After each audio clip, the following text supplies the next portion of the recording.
Hey guys, so this is my final product of the sheep's brain after I dissected it.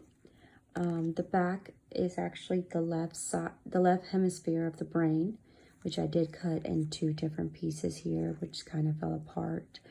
The front here, this is actually the right hemisphere of the brain, and I actually left this intact so I could show you some of the regions of the brain here. I'm going to start off here.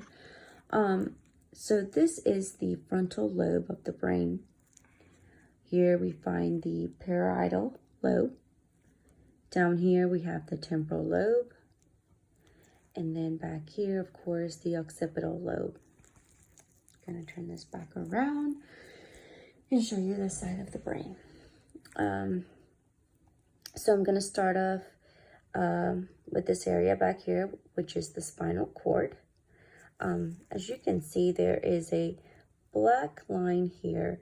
If you can see that, this black line is actually the central canal.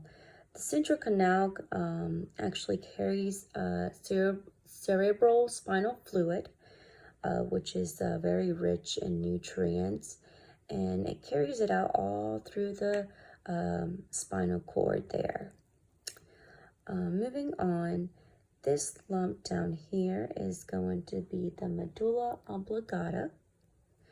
And moving up to this little space right there, that is actually the fourth ventricle. Above the fourth ventricle, we have the cerebellum. And then down here, this little space right there, that's going to be the aqueduct of Sylvius.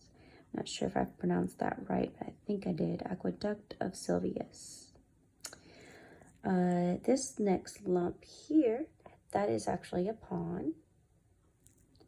And then next to that, we have the cerebral peduncle. Peduncle right there. Right above the cerebral peduncle, we find the inferior colliculus and superior colliculus. So when you say you would, if you were to put both halves of the brains together, you would actually have two superior colliculus and two inferior colliculus, which would make the corpora quadrigemini.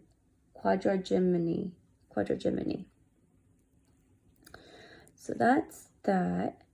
Moving on, let's see here. Here we see the pineal body, this round part right there. And then anterior to that, of course, we have the thalamus. And inferior to the thalamus, we have the hypothalamus. Next to the hypothalamus, we can find the optic chiasm. And then skipping over to this side, this is the mammillary body. This down here is the pituitary gland. Moving up, we can see here we have a little space. That little space is actually the third ventricle there. So then we move up here, and this is the lateral ventricle, this space right there. So this piece of tissue down here is actually called the fornix. The superior tissue here is called the corpus callosum. That's all part of the lateral ventricle there. Down here, I just wanted to show you the olfactory bulb, which is right there. So those are just some of the areas, some important areas I picked of the brain, just to kind of show you some parts there. And that is